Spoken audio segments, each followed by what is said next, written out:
Students, good morning to all of you. Welcome to Physics Guru. In this video lecture, we are going to discuss about some of the numerical problems related to IIT and JEE in the electrostatics. ठीक है, last video में बेटा हम लोगों ने बातें की थी, इलेक्ट्रोस्टैटिक्स को हम लोगों ने रिलेट किया था सर्कुलर मोशन के साथ में, हम लोगों ने सिंपल पेंडुलम के साथ रिलेट किया था, हम लोगों ने फ्रिक्शन के साथ भी रिलेट किया था और हम लोगों ने कुछ काइनेमेटिक्स की प्रॉब्लम्स भी की थी। यानी IIT JEE का जो लेवल होता है उसके ऊपर आपको इलेक्ट्रोस्टैटिक्स को पढ़ना होता है with the different type of physics, उनके साथ में रिलेट करना होता है। आपको वेक्टर की नॉलेज होनी चाहिए, आपको मैथमेटिक्स का थोड़ा बहुत ज्ञान होना चाहिए और आप सिंपल इन क्वेश्चंस को सोल्व कर सकते हो। तो मैं दो प्रॉब्लम्स लेके चल रहा हूँ यहाँ पे, दोनों प्रॉब्लम्स जो है काइनेमेटिक्स से रिलेटेड है। ठीक है, इसमें कुलाम्स लॉ का जो फोर्स है यहाँ पे डिस्टेंस के साथ रिलेट किया हुआ है। इसने बोला है कि यहाँ पे हमारे पास में एक्स एक्सिस के ऊपर डिफरेंट टाइप ऑफ चार्जेस जो है हम लोगों ने प्लेस कर रखे हैं। पहला जो चार्ज जो सेंटर पे रखा 1 कूलम का है, उसके बाद में 1 मीटर पे फिर 1 कूलम का, 2 मीटर पे फिर 8 कूलम का चार्ज है, 3 मीटर पे फिर 27 कूलम का, ऐसे अप टू 10 मीटर तक हम लोगों ने 1000 कूलम का चार्ज रखा हुआ है। मतलब आप समझ रहे हैं, यहाँ पे 1 कूलम है, यहाँ पे 8 कूलम है, यहाँ पे 27, यहाँ पे 64, तो नेक्स्ट पे आपका कितना आएगा 125। उसके बाद में ऐसे आप जो है हर चार्ज का जो है क्यूब कर रखा है, ठीक है ना। और ये चार्ज जो है यहाँ पे 10 मीटर तक यहाँ पे रखे हुए, यानी ये फाइनाइट सीरीज है, इसके ऊपर चार्जेस रखे हुए हैं। ये पूछ रहा है कि सेंटर के ऊपर, ओरिजिन के ऊपर जो चार्ज रखा है 1 कूलम का, उसके ऊपर नेट फोर्स निकाल के लेके आना है। तो बहुत आसान है, यहाँ पे सारे ही चार्ज पॉजिटिव है, तो सेंटर वाले पे जो फोर्स लगेगा इन सभी की वजह से वो क्या होगा, रिपल्सन का फोर्स से towards the negative x axis होगा। तो देखिए फोर्स निकालना अपने को नेट फोर्स, तो क्या होगा बताइए, पहले वाला फोर्स। अच्छा, सभी का जो फोर्स निकालेंगे तो जो कांस्टेंट होता है आपका इलेक्ट्रोस्टैटिक फोर्स कांस्टेंट के, वो सभी के लिए सेम रहेगा बिकॉज मीडियम इज सेम। तो मैं के को बाहर निकाल लेता हूँ, यहाँ पे आएगा। अच्छा, ये वाला जो चार्ज है 1 कूलम का, ये सभी के साथ मल्टीप्लाई में आएगा, उसको भी बाहर निकाल लेता हूँ। यहाँ पे आएगा पहले वाला चार्ज 1 का, अपॉन में डिस्टेंस कितना है 1 का स्क्वायर, प्लस में यहाँ पे आएगा 8 कूलम, यहाँ पे आएगा 2 की पावर 4 कितना, 2 की पावर 2 कितना होगा 4 कूलम 4, प्लस में यहाँ पे आएगा 27, अपॉन में आएगा 2 की पावर 3 की पावर 2, ठीक है ना, 3 की पावर 2, यहाँ पे 2 की पावर 2, प्लस में यहाँ पे आएगा 64, अपॉन में आएगा 4 की पावर 2, अप टू ये वाला 10 तक जाएगा 1000 अपॉन 10 की पावर 2। जैसा कि आप देख पा रहे हैं, ऊपर जो टर्म है उसमें 2 की पावर 3 है, यहाँ पे 3 की पावर 3 है, यहाँ पे 4 की पावर 3 है, और नीचे पावर कितनी है 2 पावर है। तो एक पावर 2 पावर से 2 पावर कैंसिल हो जाएंगे, तो हमारे पास नेट फोर्स आएगा K = 1 प्लस यहाँ पे आएगा 2 + 3 + 4 प्लस अप टू 10 तक जाएगा ये वाला। यानी हमारे पास में आ गया 1 + 2 + 3 + 4 प्लस अप टू 10, यानी 1 से लेके 10 तक जो काउंटिंग है उसका सम करना होता है। हमारे पास में एक नॉर्मल सी नेचुरल सीरीज बन गई है, इसका जो सम होता है वो क्या होता है बताइए आप, K × n × n + 1/2, n × n + 1/2 इसका फॉर्मूला होता है इसका सम निकालने का। तो यहाँ पे आएगा K × 10 × 10 + 1 upon 2, that is equal to K × 10 × 11 upon में 2, that is equal to 2 × 5 = 10, that is equal to 55K। ठीक है, तो जो नेट फोर्स आएगा इस चार्ज के ऊपर वो कितना आएगा 55K आएगा। इस क्वेश्चन को करने का रीजन क्या था, आपको फोर्स निकालना आता है, कुलाम्स लॉ को यूज करना आता है, लेकिन इस क्वेश्चन का यूज करने का मतलब था आपको जो है थोड़ा सा मैथमेटिकल कैलकुलेशंस को आपको रूबरू करवाने के लिए किया था। क्योंकि ये जो सीरीज जो बन रही है इसमें आपको इस सीरीज का सम पता होना चाहिए। 1 की पावर 2, 2 की पावर 2, 3 की पावर 2, 1 की पावर 2, 2 की पावर 2, 3 की पावर 3, 4 की पावर 4, ऐसे बहुत सी सीरीज आपकी बनती है। हम लोगों ने उन नेचुरल सीरीज का सम जो हमको आना चाहिए, ठीक है ना। तो अगर नेचुरल नंबर का सम करना है अपने को, और नंबर्स का सम करना है, इस प्रकार से आपको चार्ज दे देगा, तो आपको ये मैथमेटिक्स नॉलेज जो आपको होनी चाहिए, अदरवाइज आपका आंसर नहीं आ पाएगा, ठीक है ना। क्योंकि यहाँ तक का जो काम आप कर लोगे, क्योंकि ये आपका मैथमेटिक्स नहीं है, ये कुलाम्स लॉ को अप्लाई करना था, ठीक है ना। ये तो एक नॉर्मल सवाल है, ये देखिए थोड़ा सा अगर आपको और मैथमेटिक्स की नॉलेज लेनी है थोड़ा सा और ज्यादा अच्छे से, तो यहाँ पे आ जाते हैं। यहाँ पे बोला है कि हर मीटर के ऊपर 1 मीटर के ऊपर 1 मीटर के बाद में 1 मीटर के बाद में चार्जेस रखे हुए, लेकिन इस बार हमारी सीरीज कैसी है, इनफाइनाइट, ठीक है ना। यहाँ पे फाइनाइट सीरीज थी, 10 तक रखा हुआ था, यहाँ पे अप टू इनफाइनाइट चार्ज रखे हुए हैं। और चार्जेस की वैल्यू कैसी है, पहला चार्ज नेगेटिव है, फिर पॉजिटिव है, फिर नेगेटिव है, फिर पॉजिटिव है, और उनका नंबर भी बढ़ रहा है 1 2 3 कूलम 4 कूलम 5 कूलम, यानी अल्टरनेट जो है पॉजिटिव और नेगेटिव चार्जेस रखे हुए हैं, और सेंटर पे वही 1 कूलम का चार्ज रखा है। ये पूछा कि find the net force on this 1 coulomb charge due to all the charges are placed in this X axis.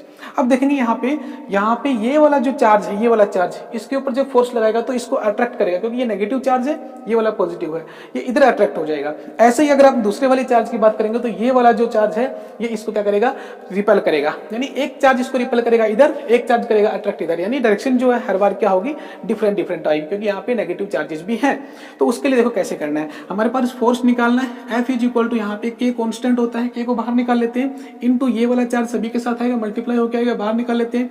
यहाँ पे क्या बचेगा बताइए, यहाँ पे आएगा एक चार्ज कितना है -1 का, तो -1 अपॉन में डिस्टेंस कितना है 1 का स्क्वायर, -1 अपॉन में 1 स्क्वायर यहाँ पे, ठीक है ना। अच्छा चार्जेस का मैग्नीट्यूड लेना होता है कि डायरेक्शन साइन लेना होता है, हमें कूलम्ब्स लॉ में सीखा था कि जब भी हम लोग कूलम्ब्स लॉ अप्लाई करते हैं तो हमें नेगेटिव साइन लेना नहीं, हमें क्या लेना, उसका डायरेक्शन के साथ में उसको चेक करना है। किसके साथ करना है, डायरेक्शन के साथ में। तो यहाँ पे जो है पहले वाला जो चार्ज है वो कैसा है, माइनस का। पहले वाला चार्ज कैसा आ गया भाई, पहले वाला ही चार्ज अगर आपका नेगेटिव, एक काम कर लेते हैं, पहले वाले चार्ज को हम पॉजिटिव मान लेते हैं, दूसरे वाले को नेगेटिव मान लेते हैं, ठीक है ना, फिर अल्टरनेट हो जाएगा, प्लस माइनस प्लस और माइनस, यानी पहले वाला चार्ज पॉजिटिव है, दूसरे वाला नेगेटिव है, फिर पॉजिटिव है, फिर नेगेटिव है, ठीक है ना, ऐसी सीरीज दे रखी है। तो देखिए पहले वाला चार्ज कितना है 1/1 स्क्वायर, माइनस में कितना है बताओ, डिस्टेंस की चार्ज कितना है 2 कूलम्ब का है, अपॉन में डिस्टेंस कितना है 2 का स्क्वायर कितना आ जाएगा 4 आ जाएगा, 2 की पावर 2 हो गया, फिर प्लस में कितना है यहाँ पे 3 कूलम्ब का, यहाँ पे कितना है 3 की पावर 2 हो जाएगी, प्लस में माइनस में अप टू ये इनफाइनाइट चलता रहेगा, ठीक है ना।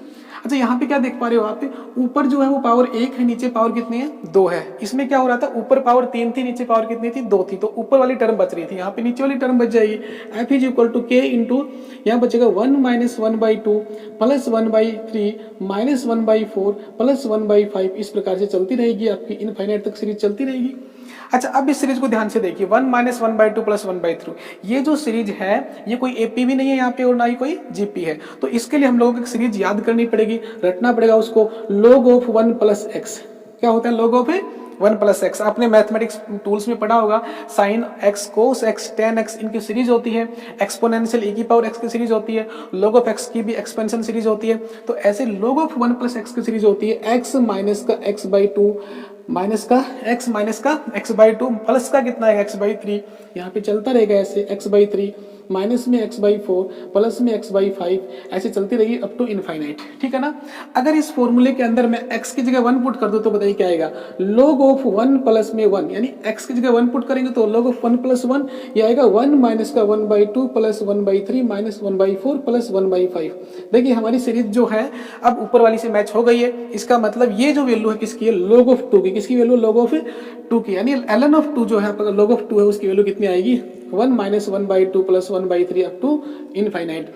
ये जो सीरीज है किसके बराबर है, log ऑफ 2 के बराबर है। तो मैं यहाँ पे इसकी जगह क्या लिख दूं, log ऑफ 2 लिख दूं, तो यहाँ पे मेरा नेट फोर्स क्या आएगा K इंटू ln ऑफ 2, ठीक है ना, K log ऑफ 2। तो ये जो है आपका यहाँ तक का क्वेश्चन आपको आता है कूलम्ब्स लॉ अप्लाई करना, लेकिन जो आपकी सीरीज जो है वो आपको एक्सपेंड करनी आनी चाहिए। ये आपकी सीरीज log ऑफ 2 की थी और यहाँ पे पुट कर देंगे। तो अच्छा सवाल है ये वाला, ये सवाल आया हुआ है IIT के अंदर, ठीक है। तो इस प्रकार से हम लोग जो है कैलकुलेशंस करके और इन सीरीज का यूज करके हम लोग ये फोर्सेज निकाल सकते हैं, ठीक है। तो चलिए आगे,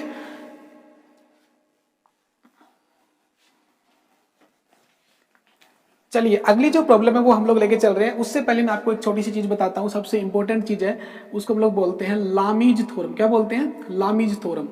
अब लामीज थ्योरम पढ़ने का रीजन क्या है, ये इसलिए पढ़ रहे हैं कि हम लोग जो बहुत सारे क्वेश्चंस जो होते हैं इलेक्ट्रोस्टैटिक्स के, जिसके अंदर हम लोग वेक्टर्स को कंपोनेंट में ब्रेक करते हैं और उसको सोल्व करते हैं, तो जहां पे भी आपके एक पॉइंट के ऊपर 3 फोर्स लग रहे हो एक साथ, ठीक है ना। मान लीजिए हमारे पास कोई सिस्टम है, सिस्टम मान लो पॉइंट चार्ज है, इस पॉइंट चार्ज के ऊपर एक साथ कितने फोर्स लग रहे हैं बताइए, 3 फोर्सेज लग रहे हैं। 3 फोर्सेज एक ही पॉइंट के ऊपर अगर 3 फोर्स लग रहे हैं 3 डिफरेंट डायरेक्शन में, तो उस टाइम के ऊपर उन तीनों फोर्सेज का अगर इक्विलिब्रियम आ रहा है, यानी सिस्टम हमारा इक्विलिब्रियम में है इन तीनों फोर्स की वजह से, तो कहता है इसके लिए हम लोग एक थ्योरम बनाते हैं जिसका नाम है लामीज थ्योरम। क्या बोलते हैं उसको, लामीज थ्योरम। मैथमेटिक्स के अंदर आती है, बहुत इंपॉर्टेंट रिजल्ट है ये। हमारे क्वेश्चंस को जहां भी 3 फोर्स एक पॉइंट पे लग रहे हैं, क्वेश्चंस को बहुत आसान कर देगी। देखते हैं कैसे होता है। देखिए ये वाला एंगल जो है आपका F1 वाला फोर्स है, इस F1 वाले फोर्स के अपोजिट एंगल को मैं अल्फा मान लेता हूँ, F2 वाले फोर्स के अपोजिट वाले एंगल को मैं बीटा मान लेता हूँ, और F3 वाले के फोर्स को मैं क्या मान लेता हूँ, गामा एंगल मान लेता हूँ। यानी तीनों फोर्स F1, F2 और F3 है। F1 के अपोजिट वाला एंगल अल्फा है, F2 के अपोजिट वाला बीटा है और F3 के अपोजिट वाला गामा है, ठीक है ना। तो कहता है कि अगर किसी सिस्टम के ऊपर, किसी पॉइंट चार्ज के ऊपर या किसी भी एक पॉइंट के ऊपर 3 डिफरेंट डायरेक्शन में 3 फोर्स लग रहे हो और उससे हमारा सिस्टम जो हो इक्विलिब्रियम में आया हुआ हो, तो उसके लिए कंडीशन ये है कि अगर बॉडी इक्विलिब्रियम में होगी तो तीनों फोर्स का जो वेक्टर सम होगा वो क्या होगा बताओ, 0 होगा। यानी F1 plus F2 plus F3 क्या होगा, 0 होगा। तो उसके लिए कंडीशन बताई लामीस थ्योरम ने, वो क्या होती है, F1 अपॉन में sine alpha plus is equal to F2 upon में sine beta is equal to F3 upon में साइन गामा। अगर तीनों फोर्स की वजह से सिस्टम हमारा इक्विलिब्रियम में आ गया तो उसके लिए कंडीशन क्या होती है, पहले वाला force upon sine of the angle, पहले वाला फोर्स ये है उसका एंगल अपोजिट वाला होता है अल्फा, F2 दूसरे वाला फोर्स है अपोजिट एंगल बीटा होता है, F3 अपोजिट वाला एंगल आपका गामा होता है, तो F3 के लिए साइन गामा आ जाएगा, ठीक है ना। ये कंडीशन सेटिस्फाई कर दोगे तो आपका जो रिजल्ट बहुत आसानी से आ जाएगा। यानी जब भी 3 फोर्स जहां भी लगेंगे ना आप वहां पे इसका यूज करोगे। तो इसके लिए हम लोग प्रॉब्लम लेके चलते हैं। प्रॉब्लम हम लोगों ने पहले वाली वीडियो में प्रॉब्लम ली थी। देखिए हमारे पास में कोई भी रिजिड स्पोर्ट है, उस रिजिड स्पोर्ट के ऊपर हम लोगों ने क्या किया, स्ट्रिंग से दो स्फेरिकल बॉडीज जिनके ऊपर इक्वल चार्ज है Q एंड Q, और उन दोनों का जो डिस्टेंस है वो कितना मान लेते हैं, यहाँ पे R मान लेते हैं, R डिस्टेंस के ऊपर रखे हुए हैं। वर्टिकल के साथ में जो एंगल है वो 45 डिग्री का है, दोनों ही साइड से 45 डिग्री का है। दोनों बॉल्स का मास भी सेम है। तो बोल रहा है कि जैसे ही मैं दोनों बॉडीज को यहाँ पे हैंग करता हूँ तो रिपल्सन की वजह से क्या हो जाएगा, ये वाला दूर दूर हो जाएगा। एक टाइम ऐसा आएगा कि रिपल्सन की वजह से दोनों सिस्टम क्या आ जाएगा, इक्विलिब्रियम में आ जाएगा। तो ये सिचुएशन है, लास्ट सिचुएशन इक्विलिब्रियम कंडीशन में। एंगल कितना, 45 डिग्री। फिर बोल रहा है कि बताइए कि इसमें कितना टेंशन आएगा, इस स्ट्रिंग में क्या आएगी, टेंशन आएगी। तो उस स्ट्रिंग की टेंशन अपने को निकालनी है, ठीक है ना। तो उसके लिए हम लोग क्या करते हैं, यहाँ पे हमने कल क्या किया था, यहाँ पे इस पॉइंट के ऊपर जितने भी फोर्स लग रहे थे उन फोर्स का हमने क्या किया था, फ्री बॉडी डायग्राम बनाया था। तो देखिए आज भी बनाते हैं इसका फ्री बॉडी डायग्राम। यहाँ पे कौन सा फोर्स लगेगा बताओ, mg फोर्स लगेगा। और यहाँ पे कौन सा फोर्स लगेगा बताओ, इलेक्ट्रोस्टैटिक फोर्स। ये वाला स्फीयर जो है इस वाले स्फीयर को रिपेल करेगा पॉजिटिव चार्ज की वजह से, और एक फोर्स लग रहा है ऊपर, टेंशन है ना। तो अब देखिए इस वाले पॉइंट के ऊपर टोटल कितने फोर्स लग रहे हैं, 3 फोर्स लग रहे हैं। कौन कौन सा, टेंशन T का फोर्स, mg डाउनवर्ड फोर्स और Fe इलेक्ट्रोस्टैटिक फोर्स। तो ये 3 फोर्स अगर एक पॉइंट पे लगता है तो हम लोग क्या कर सकते हैं, ये वाली थ्योरम लगा सकते हैं। लामीस थ्योरम काम कर जाएगी, लगा दीजिए। पहले वाला फोर्स देखो, मैं यहाँ पे बनाता हूँ डायग्राम। ये वाला आपका mg हो गया है, और आपका ये वाला आपका Fe हो गया है, और ये वाला आपका क्या हो गया, टेंशन का फोर्स हो गया। तो मुझे बताओ कि ये वाला एंगल कितना डिग्री होगा, ये वाला एंगल कितना डिग्री होगा, 45 डिग्री। जब ये वाला 45 है तो ये वाला कितना होगा, 45 डिग्री एंगल होगा। तो ये वाला कितना होगा टोटल बताओ, 135 डिग्री। देखिए 90 प्लस 45 135।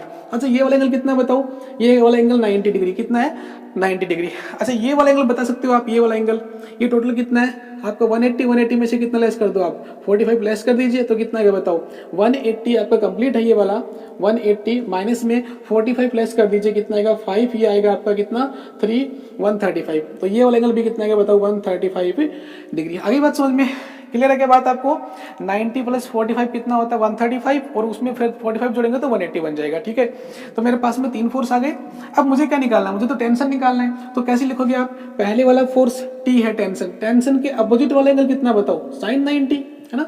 हमने ये कहा था कि पहले वाला फोर्स F1 है तो इसके अपोजिट एंगल लेंगे अल्फा, है ना। तो टेंशन वाला जो फोर्स है इसके अपोजिट एंगल कितना है, 90 का, तो साइन 90 आ गया। इज इक्वल टू ये वाला फोर्स कौन सा है, mg है ना। ये वाला फोर्स कौन सा है, mg के अपोजिट एंगल कौन सा बताओ, mg के अपोजिट एंगल है साइन 135 डिग्री। ये वाला mg है, mg के अपोजिट कितना एंगल है, 135 डिग्री। तो बताइए क्या होगा, साइन 90 कितना होता है, 1 होता है, is equal to mg upon में साइन 135 कितना होता है, साइन 135 सेकंड क्वाड्रेंट में जाएगा। सेकंड क्वाड्रेंट में साइन कैसा होता है, पॉजिटिव होता है। साइन 90 प्लस 45 लिख देंगे इसको, mg अपॉन में साइन 90 प्लस 45 डिग्री लिख सकते हैं ऐसे इसको। और 90 पे साइन किस में चेंज होता है, कोस में चेंज होता है। कोस 45 कितना होता है, 1/√2। तो यहाँ पे आएगा 1/√2, ऊपर जाके चला जाएगा √2 इंटू mg। तो हमारा जो टेंशन का फोर्स है वो कितना आएगा, √2 mg। इसी क्वेश्चन को हम लोग जो है दूसरे तरीके से करते, तो हम क्या करते, पहले इन दोनों फोर्सेज को कंपोनेंट को तोड़ते, T cos theta T sine theta, फिर क्या करते, 2 इक्वेशन बनाते, फिर उनको कंपेयर करते, फिर हम लोग उससे कांस्टेंट की वैल्यू निकालते। यहाँ पे क्या था, अगर 3 फोर्स लग रहे हो तो उसको भूल जाओ। Lami's theorem is the best method to solve the point charge having 3 different force are at same point, ठीक है ना। एक ही पॉइंट पर 3 डिफरेंट फोर्स लग रहे हो, 3 डिफरेंट वेक्टर्स हो, 3 डिफरेंट एंगल के ऊपर हो, तो उन सभी के लिए सिस्टम इक्विलिब्रियम में होता है। तो ये कंडीशन सेटिस्फाई करेगी, इसे बोलते हैं लामीस थ्योरम, ठीक है ना। तो लामीस थ्योरम के लिए सवाल कर लोगे। अब देखो लामीस थ्योरम का आपको बहुत ही बढ़िया सवाल करवाता हूँ मैं आपको, एक बहुत ही बढ़िया सवाल है। ये देखिए यहाँ पे ये वाला सवाल जो है ये मोस्ट इंपोर्टेंट सवाल में आता है, क्योंकि ये वाला सवाल जो है इरोडोव से लिया गया है, ठीक है ना। इरोडोव की जो बुक है उससे सवाल लिया गया है। यहाँ पे क्या है, एक पॉइंट जो है इस वाल के ऊपर, इस पॉइंट से एक रस्सी बांध रखी है। क्या बांध रखी है? एक रस्सी बांध रखी है, एक स्ट्रिंग बांध रखी है, और उस स्ट्रिंग से हमने लटका रखा है एक चार्ज, ठीक है ना। उसका चार्ज कितना है? क्यू मान रखा है, ठीक है ना। अच्छा, ये जो है यहाँ पे क्यों है? यहाँ पे इसलिए है कि मैंने यहाँ पे भी एक चार्ज रख रखा है क्यू, ठीक है ना। जितना चार्ज यहाँ पे था उतना चार्ज यहाँ पे रख रखा है। जब मैंने स्टार्टिंग में उसको यहाँ पे छोड़ा था तो ये वाला चार्ज मैंने क्या कर रखा है? फिक्स कर रखा है इस वाल के ऊपर। इस वाले चार्ज की वजह से ये वाला चार्ज रिपेल होकर ऊपर चला जाएगा, एक टाइम पे जाके इक्विलिब्रियम में आ जाएगा। तो मान लिया कि ये वाला जो एंगल है वो कितना है? थीटा है। कि किसी थीटा एंगल के ऊपर जो है मेरा जो स्ट्रिंग वाला जो चार्ज है ये वाला यहाँ पे जाके रुक गया है रिपल्सन की वजह से, ठीक है। अब पूछ रहा है कि इस स्ट्रिंग में टेंशन कितनी होगी। देखिए, स्ट्रिंग यहाँ पे होती तो कुछ और टेंशन होती, स्ट्रिंग यहाँ पे होगी तो कुछ और टेंशन होगी। मैं तो पूछ रहा हूँ कि जब थीटा एंगल पे था तब स्ट्रिंग में कितनी टेंशन आई। तो टेंशन फोर्स निकालना है, यहाँ पे इस बॉडी पे लगने वाले सारे फोर्स निकालेंगे। 3 फोर्स लगेंगे तो वहां पे हम लोग लामीज थ्योरम का यूज करेंगे। देखो कितनी आसानी से ये सवाल जो है, वैसे करोगे तो आपको एक पूरा पेज भर जाएगा। हम लोग लामीज थ्योरम से करते हैं बहुत जल्दी। देखो क्या करना अपने को, मुझे ये बताइए कि यहाँ पे जो एक लाइन, स्ट्रेट लाइन खींच रहा हूं मैं यहाँ पे, ठीक है ना। तो ये एंगल कितने का हो गया बताओ? 90 का एंगल हो गया। अच्छा, ये देखो यहाँ पे जो है आपका ये वाला जो है, ये वाला चार्ज यहाँ पे था, ये वाला चार्ज रिपेल होके वहां पे गया ये वाला, ठीक है ना। अच्छा, मुझे बताओ कि इस वाले चार्ज के इस वाले चार्ज के बीच में कौन सा फोर्स लगेगा? बताओ कौन सा फोर्स लगेगा? बताओ। ये वाला फोर्स कौन सा है? इलेक्ट्रोस्टैटिक फोर्स, है ना। ये वाला चार्ज इसको रिपेल करेगा, उधर करेगा, रिपल्सन का फोर्स उधर लग रहा है ना। अच्छा, अब देखो मैं क्या करता हूँ, इस पूरे सिस्टम को मैं एक पॉइंट चार्ज मान लेता हूँ ना।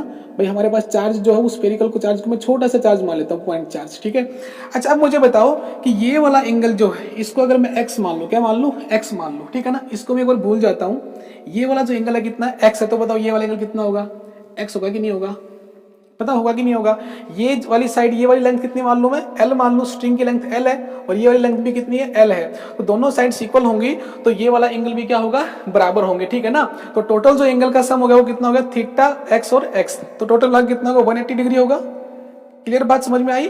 ट्रायंगल के तीनों जो एंगल हो कितने हो गए आपके? X plus theta. तो मैं यहाँ पे लिखता हूँ थीटा प्लस का X is equal to 180। Theta कितना है बताओ? 180 माइनस का 2x। थीटा कितना है? 180 माइनस का 2x। अच्छा, अब बताओ यहाँ पे कौन सा फोर्स लग रहा है? बताओ नीचे कौन सा है? mg, डाउनवर्ड फोर्स लग रहा है। mg कितना फोर्स लग रहा है? Downward force. अच्छा, ये वाला फोर्स बताओ मुझे कितना होगा? ये वाला एंगल बताओ। ये वाला एंगल होगा 180 माइनस का x, है कि नहीं? ये एंगल कितना है? x डिग्री का एंगल है। टोटल कितना होता है? 180 होता है। तो ये वाला कितना है? 180 माइनस x। समझ में आ रही क्या बात है? ये वाली स्ट्रेट लाइन है, स्ट्रेट लाइन का टोटल एंगल कितना होता है? 180 होता है। 180 में से x लेस कर दो तो कितना बचेगा? 180 माइनस x। क्लियर बात समझ में आई? 180 माइनस x हो गया। अब मुझे कौन सा एंगल चाहिए? मुझे ये वाला एंगल चाहिए। कौन सा चाहिए? ये वाला एंगल। एक काम करते हैं, यहाँ पे मैं एक लाइन खींचता हूँ, स्ट्रेट लाइन, है ना। अच्छा, अब बताओ कि ये वाला एंगल अगर थीटा है तो ये एंगल कितना होगा? ये भी थीटा होगा। होगा कि नहीं होगा? भाई दो स्ट्रेट लाइन ऐसे हैं और मैंने तीसरी लाइन को ऐसे किया है, ये वाला एंगल थीटा तो ये भी कितना होगा? थीटा, है ना, अल्टरनेट एंगल्स के हिसाब से। तो ये वाला एंगल थीटा हो गया, ये वाला एंगल थीटा होगा। तो मुझे अब ये वाला एंगल चाहिए। ये वाला एंगल बताओ कितना है? ये वाला एंगल कितना होगा? x होगा। जब ये वाला x है तो वर्टिकली अपोजिट एंगल हो गया है ना। और थीटा की वैल्यू कितनी है बताओ? थीटा की वैल्यू कितनी बताओ? 180 माइनस 2x। तो ये वाला थीटा भी कितना हो गया? 180 माइनस का 2x हो गया। क्लियर क्या बात समझ में आई? 180 माइनस का 2x। अब मुझे क्या चाहिए? मुझे टेंशन वाला फोर्स चाहिए। तो इक्वेशन बनाऊंगा तो क्या करूंगा मैं? टेंशन वाले फोर्स के अपोजिट वाला एंगल देखूंगा। तो टेंशन के अपोजिट में कौन सा फोर्स है बताओ? टेंशन तो ये लग रही है, इसके अपोजिट का एंगल कौन सा होगा बताओ? ये बड़े वाला एंगल होगा, है ना। भाई टेंशन वाला फोर्स ये लेते हैं तो हमने कहा था कि पहला वाला फोर्स लेंगे तो इसके अपोजिट वाला एंगल लेंगे साइन के साथ में। तो साइन इंटू थीटा। अब एंगल कितना डिग्री है वो देखते हैं। एंगल कितना है? Theta plus x. भाई ये वाला तो कितना था? थीटा। ये कितना था? एक्स। तो कितना आएगा? Theta plus x. थीटा की वैल्यू कितनी होती है? 180 माइनस 2x। थीटा की वैल्यू तो ये है और प्लस में x कर दूं तो बताओ क्या आएगा? 180 minus 2x plus x। Total angle आ गया x माइनस 2x कितना हो गया? Minus x। तो एंगल बताओ कितना हो गया? 180 माइनस एक्स। इसका मतलब ये हो गया है साइन 180 माइनस का एक्स। तो टेंशन वाले फोर्स के अपोजिट में कौन सा एंगल आ गया? 180 माइनस एक्स। अब इज इक्वल टू क्या करते हैं? mg, है ना। mg अपॉन में mg कौन सा फोर्स है? नीचे वाला फोर्स। तो mg के अपोजिट में कितना एंगल है? साफ दिख रहा है आपको, 180 माइनस एक्स। तो ये भी कितना आएगा? साइन 180 माइनस का एक्स। अब देखो ये सवाल जो एक ही लाइन में खत्म हो गया है। एक पेज का सवाल एक ही लाइन में आया। क्यों? क्योंकि लामीज थ्योरम की वजह से आया है। यहां से मैंने इसको कैंसिल आउट कर दिया। टी इज इक्वल टू कितना आ गया? mg। यानी इस स्ट्रिंग में कितनी टेंशन आएगी, वो आएगी T इक्वल टू mg, कब, अगर एंगल कितना हो, थीटा हो, यानी मास इनटू ग्रेविटी, ठीक है ना। मास उसका दिया होगा आपका और एक्सेलरेशन टू ग्रेविटी आपको पता ही है, ठीक है ना। आगे बात समझ में, ये मास किसका है, ये मास उस चार्ज का है, किसका मास है, उस चार्ज का, जो चार्ज बॉडी यहाँ पे हमने हैंग कर रखी थी। तो इरोडो का सवाल एक ही लाइन में आता है, बहुत बढ़िया सवाल आया हुआ पेपर के अंदर, बच्चों ने इसको पूरा पेज सोल्व करके तब आंसर निकाला था। हम इसको लामीज थ्योरम अगर लगाते हैं तो लामीज थ्योरम जब भी आपको 3 फोर्स एक पार्टिकल पे लग जाए और सिस्टम इक्विलिब्रियम में होना जरूरी है, ये ध्यान रखना है, तो उस टाइम पे हम लोग जो है लामीज थ्योरम से अप्लाई करके ये वाला फोर्स निकाल सकते हैं। क्लियर क्या, तो ये अच्छी प्रॉब्लम थी, ठीक है। तो इस तरह की प्रॉब्लम्स हम लोग सोल्व कर सकते हैं। लामीज थ्योरम के मैंने 2 क्वेश्चन आपको करवा दिए हैं। ऐसी जब भी आपको सिचुएशन आती है तो आप लोग क्या करोगे, सबसे पहले देखोगे एंगल्स और तीनों वेक्टर्स जो है फोर्स जो होते हैं उनके एंगल चेक करके लगा सकते हैं लामीज थ्योरम, ठीक है ना। आपका सवाल बहुत ईजी हो जाएगा। तो अब आगे बढ़ते हैं नेक्स्ट क्वेश्चन की तरफ। चलिए अब हम लोग जो बात करते हैं आपका इक्विलिब्रियम ऑफ चार्जेज के, ठीक है ना। इक्विलिब्रियम ऑफ चार्जेज हम लोगों ने पिछले वीडियो में भी किया था। हम लोगों ने वहां पे सिस्टम में किया था कि जब भी 2 चार्जेस सिस्टम में रखे होते हैं तो हमें कोई तीसरा चार्ज जो है उस सिस्टम में रखना पड़ेगा, जिससे कि हमारा सिस्टम क्या हो जाए, इक्विलिब्रियम में। तो हम लोगों ने वो वैसे क्वेश्चन किए थे और हम लोगों ने ये पता लगाया था कि चार्ज जो है वो सिस्टम जो है वो इक्विलिब्रियम में कब होगा, उसके लिए हम तीसरे वाला चार्ज जो है वो कहाँ रखें और उसका मैग्नीट्यूड कितना होगा वो हमने निकालना सीखा था। तो हमने आपको बताया था कि दोनों चार्ज अगर सेम पोलरिटी के होते हैं तो तीसरे वाला चार्ज हमेशा बीच में रखा जाएगा, वो उससे अपोजिट पोलरिटी का आएगा। और अगर दोनों चार्ज अपोजिट पोलरिटी के हैं तो तीसरे वाला चार्ज उन दोनों के आउटसाइड में रखा जाएगा, या तो लेफ्ट में या राइट में। तो हमने बताया था कि जो चार्ज मैग्नीट्यूड में छोटा होता है उसकी तरफ आपको क्या करोगे, उस चार्ज को रखोगे और उस चार्ज की वैल्यूज निकालना हमने सीखा था, ठीक है ना। आज हम लोग बात करें अलग टाइप का इक्विलिब्रियम। ये बोल रहा है कि हमारे पास में जो इक्विलिब्रियम होता है वो 3 टाइप का होता है। एक होता है स्टेबल इक्विलिब्रियम, क्या होता है, स्टेबल इक्विलिब्रियम, और एक होता है आपका अनस्टेबल इक्विलिब्रियम, और एक होता है बेटा न्यूट्रल इक्विलिब्रियम। कौन सा, न्यूट्रल। तो मैंने एक डायग्राम यहाँ पे बनाया समझने के लिए। देखिए यहाँ पे जो है इस डायग्राम में यहाँ पे एक पार्टिकल रखा हुआ है। इस पार्टिकल को हम लोग यहाँ से थोड़ा सा अपनी जगह से डिस्टर्ब करते हैं। इक्विलिब्रियम का मतलब होता है कि कोई सिस्टम जो है उसको हम लोग थोड़ा सा डिस्टर्ब करें तो वापस वो उसी कंडीशन पे आ जाए, उसे हम लोग कहते हैं इक्विलिब्रियम, ठीक है ना। तो देखिए यहाँ पे जैसे मैं इस बॉल को थोड़ा सा भी फोर्स लगाता हूँ या तो लेफ्ट में या राइट में, तो क्या होगा, ये वाली बॉल इधर मारेंगे, फोर्स लगाएंगे तो क्या होगा, नीचे गिर जाएगी। इसका मतलब ये वाली नीचे आ जाएगी तो वापस ऊपर अब नहीं जाएगी। या फिर हम इसको लेफ्ट साइड में करते हैं तो भी नीचे आ जाएगी। इसका मतलब ये जो इक्विलिब्रियम होता है ये होता है अनस्टेबल इक्विलिब्रियम। यानी when we disturb the system then the system can not retain their equilibrium या फिर ओरिजिनल पोजीशन, तो इसका मतलब वो इक्विलिब्रियम होता है अनस्टेबल, ठीक है ना। लेकिन अगर मैं अपने पार्टिकल को अपनी इनिशियल पोजीशन से थोड़ा सा डिस्टर्ब करता हूँ तो डिस्टर्बेंस के बाद में पार्टिकल्स वापस वहीं पे आ जाए आफ्टर सम टाइम, उसे हम लोग कहते हैं स्टेबल इक्विलिब्रियम। तो देखिए इस पार्टिकल को, इसको मैं थोड़ा सा भी डिस्प्लेस करता हूँ तो वापस वहीं पे आ जाएगा। हाँ, एक बार ऊपर जाएगा, फिर इधर जाएगा, फिर इधर जाएगा, कुछ देर के बाद में आगे वहीं पे रुकना है, ठीक है ना। तो ये होता है हमारा स्टेबल इक्विलिब्रियम। स्टेबल इक्विलिब्रियम में एक खास बात यहाँ पे निकल के आएगी, जैसे ही कोई इक्विलिब्रियम स्टेबल इक्विलिब्रियम होगा तो हमारा पार्टिकल जो है वो क्या करेगा, SHM करेगा। क्या करेगा, सिंपल हार्मोनिक मोशन करेगा। तो जहां जहां पे स्टेबल इक्विलिब्रियम आएगा वहां वहां पे क्या आएगा, SHM आएगा। तो हम लोग आगे जो प्रॉब्लम करने वाले हैं वो इलेक्ट्रोस्टैटिक्स को रिलेट करने वाले हैं सिंपल हार्मोनिक मोशन से, जो हमने 11th क्लास में पढ़ा था। IIT JEE का यही होता है कि आपको जो +1 के जो कंसेप्ट होते हैं उनको इसमें रिलेट किया जाता है। तो सिंपल हार्मोनिक मोशंस के क्वेश्चन करेंगे, किसी पार्टिकल को स्टेबल इक्विलिब्रियम में से क्या करते हैं, अपनी जगह से डिस्टर्ब करते हैं। और तीसरा बच गया आपका न्यूट्रल इक्विलिब्रियम। इसको अगर मैं थोड़ा सा फोर्स लगाता हूं तो ये चलता ही जाएगा। इसका मतलब ये होता है आपका न्यूट्रल इक्विलिब्रियम, ठीक है ना। मान लीजिए कि फ्रिक्शन यहाँ पे 0 है, ठीक है ना। तो चलिए अब हम लोग बात करते हैं, सबसे पहले एग्जाम्पल लेके देखते हैं। मेरे पास में 2 चार्ज रखे हुए हैं, यहाँ पे +Q, यहाँ पे +Q है, और यहाँ पे तीसरा चार्ज आपका +Q है। यानी तीनों चार्ज कैसे हैं, पॉजिटिव है। तीनों चार्ज कैसे हैं, पॉजिटिव है। ये वाला कैपिटल Q, ये वाले दोनों स्मॉल Q चार्जेस, ठीक है ना। अब बोल रहा है कि इस सिस्टम के अंदर अगर मैं इस वाले चार्ज को, बीच वाले चार्ज को अपनी जगह से थोड़ा सा राइट साइड में क्या करता हूँ, डिस्टर्ब करता हूँ, डिस्प्लेस करता हूँ। मान लेते हैं ये वाली लेंथ L है, ये वाली लेंथ कितनी है, L है, और टोटल जो लेंथ है वो कितनी है बताओ, 2L है। क्लियर बात समझ में आई। अब देखो, जब पहले चार्ज यहाँ पे रखा था तो सब कुछ क्या था, इक्विलिब्रियम में था। लेकिन जब मैंने अपने इनिशियल पॉइंट से, इनिशियल पोजीशन से इस चार्ज को थोड़ा सा राइट में डिस्प्लेस किया, थोड़ा सा किया, मतलब ये डिस्टेंस बहुत कम है, x डिस्टेंस मैंने क्या कर दिया, रिप्लेस कर दिया, डिस्टर्ब कर दिया। तो कह रहा है क्या होगा, क्या ये सिस्टम जो है स्टेबल इक्विलिब्रियम में होगा या फिर अनस्टेबल में होगा। तो आप देखोगे क्या होगा, देखिए यहाँ पे जैसे ही मैं इस चार्ज को यहाँ से डिस्टर्ब करूंगा तो क्या होगा, पहले तो इक्विलिब्रियम में था, लेकिन जैसे डिस्टर्ब करूंगा तो ये वाला चार्ज जो है इस वाले चार्ज से क्या हो जाएगा, दूर हो जाएगा। डिस्टेंस क्या हो गई, बढ़ गई।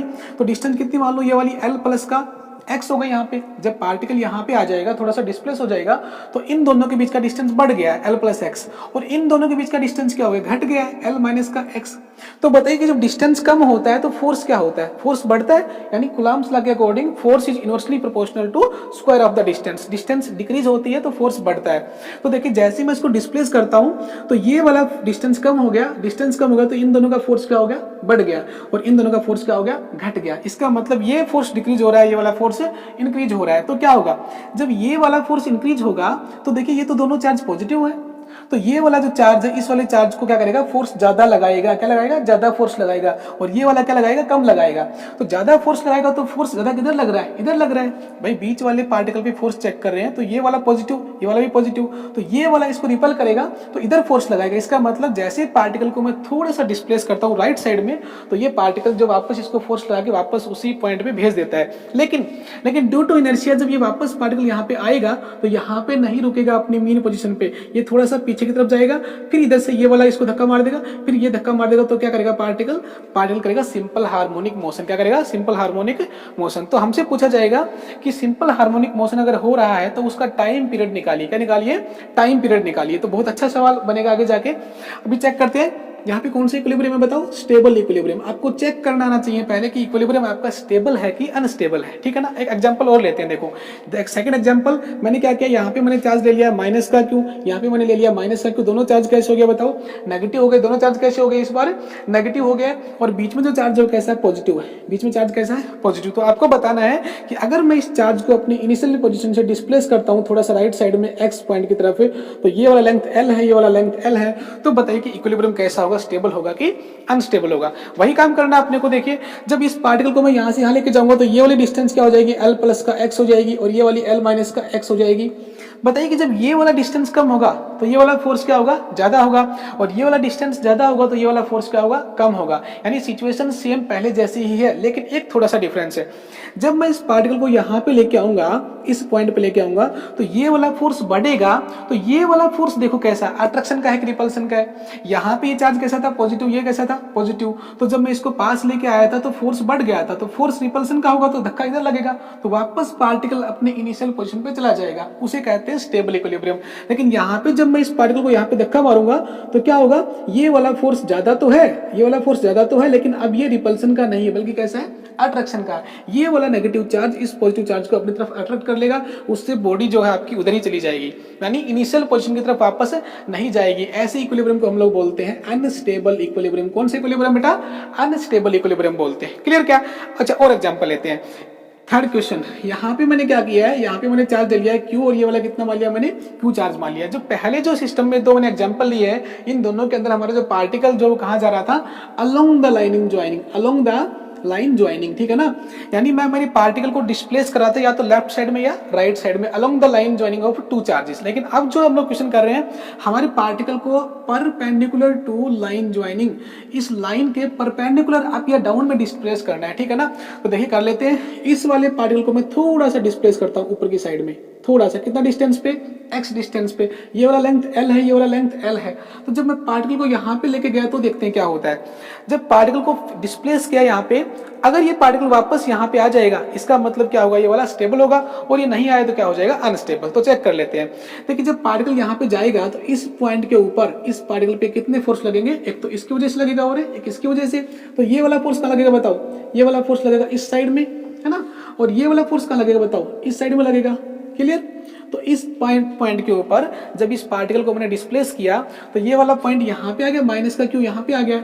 अब देखो फोर्स जो है वो किधर लगेगा वो चेक करना है अपने को। ये वाला पॉजिटिव है और ये वाला भी पॉजिटिव है, और ये वाला कैसा था बताओ, नेगेटिव। तो ये वाला पॉजिटिव अब उसको क्या करेगा, अट्रैक्ट करेगा नीचे की साइड में, है कि नहीं। और ये वाला पॉजिटिव भी इसको कहाँ अट्रैक्ट करेगा, नीचे की साइड में। तो इस पार्टिकल के ऊपर यहाँ पे अब कितने फोर्स लग रहे हैं, टोटल 2 फोर्स लग रहे हैं। दोनों फोर्स कहाँ लग रहे हैं, इस तरफ लग रहे हैं। तो उनका रिजल्टेंट कहाँ पे आएगा बताओ, बिल्कुल बीच में आएगा कि नहीं आएगा। अगर ये दोनों एंगल बराबर हैं और ये डिस्टेंस भी दोनों बराबर हैं, देखो डिस्टेंस कैसे आएगी, ये L है और ये x है, तो ये क्या आएगी, L square plus x square का रूट, और ये भी क्या आएगी, L square plus x square का रूट। तो बताइए कि जब दोनों का डिस्टेंस सेम है तो क्या होगा, और दोनों का चार्ज भी सेम है तो फोर्स भी क्या आएगा, इक्वल आएगा। और इक्वल फोर्स जब आते हैं तो उनका रिजल्टेंट क्या आएगा, बिल्कुल बीच में। तो नेट फोर्स कहाँ लगेगा, नीचे की तरफ लगेगा।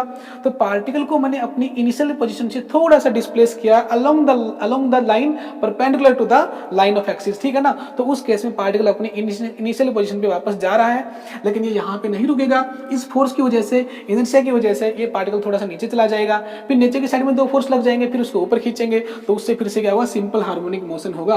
तो वहां पे कौन सा फोर्स आएगा, कौन सा इक्विलिब्रियम आएगा, स्टेबल इक्विलिब्रियम। कैसा आएगा, स्टेबल इक्विलिब्रियम। यानी जहां जहां पे स्टेबल इक्विलिब्रियम होगा वहां वहां पे एसएचएम आएगा। तो इन दोनों सवालों में हम लोग एसएचएम निकाल सकते हैं सिंपल हार्मोनिक मोशन से, उसका टाइम पीरियड भी निकाल सकते हैं, उसकी फ्रीक्वेंसी भी निकाल सकते हैं, ठीक है ना। इस वाले में, अनस्टेबल वाले में सिंपल हार्मोनिक मोशन नहीं एग्जिस्ट कर रहा, तो यहाँ पे टाइम पीरियड और इसका फ्रीक्वेंसी नहीं निकाल सकते, ठीक है ना। आगे बात समझ में अनस्टेबल की। चलो एक और कर लेते हैं, ये वाला मान लेते हैं माइनस क्यू। इसमें बताइए आप, माइनस क्यू और ये वाला भी माइनस क्यू है, तीनों ही चार्ज नेगेटिव है। तीनों चार्ज कैसे है, नेगेटिव है। मैंने इस वाले बीच वाले चार्ज को perpendicular to the line joining क्या किया, डिस्टर्ब किया है। मैंने इसको ऊपर भेजा, यहाँ पे एक्स दूरी के ऊपर, तो बताइए क्या होगा, ये माइनस क्यू कहाँ पे आ गया, यहाँ पे आ गया। अब ये माइनस क्यू और ये वाला भी माइनस क्यू, रिपल्सन होगा। रिपल्सन से फोर्स कहाँ लगेगा, ऊपर की साइड में लगेगा। यहाँ पे भी कहाँ लगेगा, ऊपर की साइड में लगेगा। अब देखिए, अगर ये दोनों डिस्टेंस सेम है, L square plus X square और एल स्क्वायर प्लस का एक्स स्क्वायर, डिस्टेंस सेम है, ये वाली एल है, ये वाली एल है।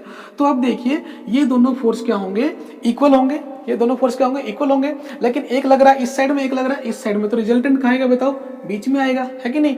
तो कह रहा है कि जब मैंने पार्टिकल को अपनी इनिशियल पोजीशन से थोड़ा सा डिस्प्लेस किया है perpendicular to the line joining, तो क्या हुआ, पार्टिकल जो वो ऊपर ही चला गया, अब वो वापस नीचे नहीं आया। इसका मतलब पार्टिकल मीन पोजीशन से दूर जाएगा, तो कैसा होता है भाई, अनस्टेबल इक्विलिब्रियम। कैसा है ये, अनस्टेबल इक्विलिब्रियम। तो मैं आपको ऐसे बहुत से एग्जांपल्स बता सकता हूं जिसमें आपको ये चेक करना आना चाहिए कि इक्विलिब्रियम आपका स्टेबल है कि अनस्टेबल है। तो कुछ नहीं करना, आपको पार्टिकल को डिस्प्लेस करना है, जैसा वो बोल रहा है, लेफ्ट में करवा रहा है, राइट में करवा रहा है, ऊपर करवा रहा है, नीचे करवा रहा है। जैसे लेफ्ट राइट में डिस्प्लेस करेंगे तो फोर्स चेक करेंगे और ये पता लगाएंगे डायरेक्शन, जो फोर्स जो है वो कहाँ आ रही है, अपोजिट, उससे दूर जा रही है कि उसके पास आ रही है। अगर दूर जा रही है तो अनस्टेबल और पास आ रही है तो स्टेबल, ठीक है ना। तो स्टेबल और अनस्टेबल की कहानी समझ में आई, तो हम लोग आगे चले, इसके ऊपर करते हैं क्वेश्चन, ठीक है ना। यही क्वेश्चन ले लेते हैं हम लोग। इसी क्वेश्चन में देखो कैसा इक्विलिब्रियम है, बताओ, स्टेबल इक्विलिब्रियम। बोल रहा है कि स्टेबल इक्विलिब्रियम है तो find the time period of simple harmonic motion. ये सिंपल हार्मोनिक मोशन एसएचएम करेगा तो इसका मुझे क्या निकालना है, टाइम पीरियड निकालना है। क्या निकालना है, टाइम पीरियड निकालना है। दोनों ही चार्ज कैसे हैं, पॉजिटिव, और बीच वाला भी कैसा है, पॉजिटिव। ये कैपिटल क्यू और ये वाले स्मॉल क्यू। तो अब हम लोग निकालते हैं टाइम पीरियड। अब देखिए, अगर आपका सिंपल हार्मोनिक मोशन होगा तो हर पॉइंट के ऊपर, इसके ऊपर लगने वाला नेट फोर्स क्या होगा, इक्वल होगा, इक्वल एंड अपोजिट होगा।